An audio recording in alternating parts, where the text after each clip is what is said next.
Hey everybody over at ImGameplaYz channel, how you guys all doing today? My name is Retro, doing a guest commentary for him on his channel today. What you guys are going to be watching here in the background is a solo 97 kill game here on Throwback with the FHR-40, one of, in my opinion, the best guns in this game at the moment.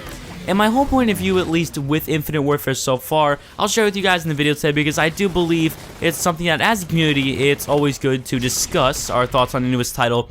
And just kind of go into, I guess, some feedback and some discussion. So definitely, let's start up some discussion down below in the comments.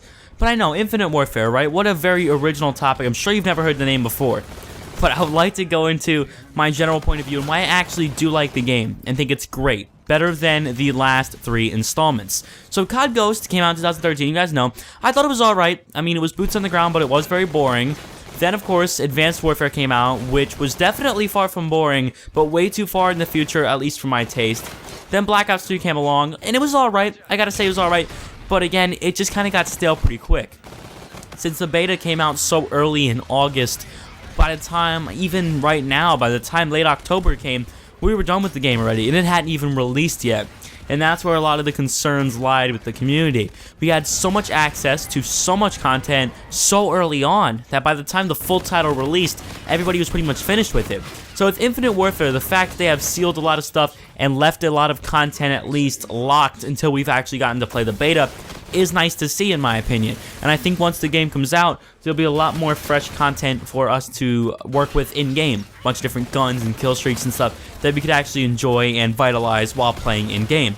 So that's definitely something that, as a developer, is good to think about. Now, of course, you do have a risk there. You could jeopardize pre-order sales, or you could potentially increase DLC sales later on with the game as its life cycle progresses. That's definitely something I would take into account. But as a overall format in the overall game, I personally think that as a futuristic title, it felt pretty good.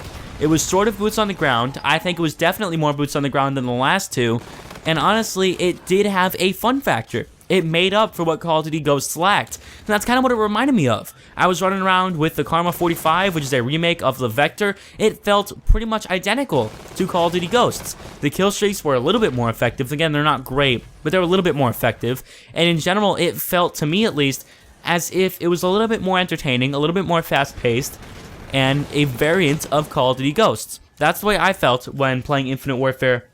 And the game really did not feel as boring and as, I guess, crazy as a lot of people said. I thought it was somewhere closer towards the middle, which is why I don't really see a lot of the negative feedback really materializing, at least to what a lot of people have said, because I still imagine this game to actually be this fast-paced, or this hectic, or this boring, as a lot of people have said. I think it's somewhere in the middle, like a good Call of Duty game should be. It should be towards a neutral standpoint. It should be somewhere in the middle of all the, I guess, criticism and all the criteria for a lot of people. It should be somewhere in the middle, find a happy medium, where there can be a balance between action and, I guess, a calm, more defensive style. It should be in the middle between powerful kill streaks and incredibly weak kill streaks. And I think Infinite Warfare did sort of a decent job doing that. But in general, just kind of wrapping things up, I did enjoy my time on the beta when I played it. Personally, I thought it was very entertaining. I spent a lot of hours playing it, a real long time, and I look forward to playing it later on. Honestly, the classic weapons class looks pretty cool, I gotta say. They look really, really fun to use. And once the game releases, there should be a lot more content for us to use, us to work with, that should be fun and should be entertaining for everybody, at least people that are sort of interested in the whole, I guess, futuristic Call of Duty, with there still being some boots on the ground element to it. So with that being said, thank you guys so much for watching. As always, we really do appreciate over here on this channel, myself, ImGameplaYz, anyone else who happens to do a guest commentary over here. You know, all support is appreciated, but especially for ImGameplaYz. Let's go. Drop a like if you guys did enjoy. Hopefully we could push him over the edge. I believe he's close to 2.1k. Maybe I'm off. I'm not sure, but I believe he was close to a milestone the last time I checked.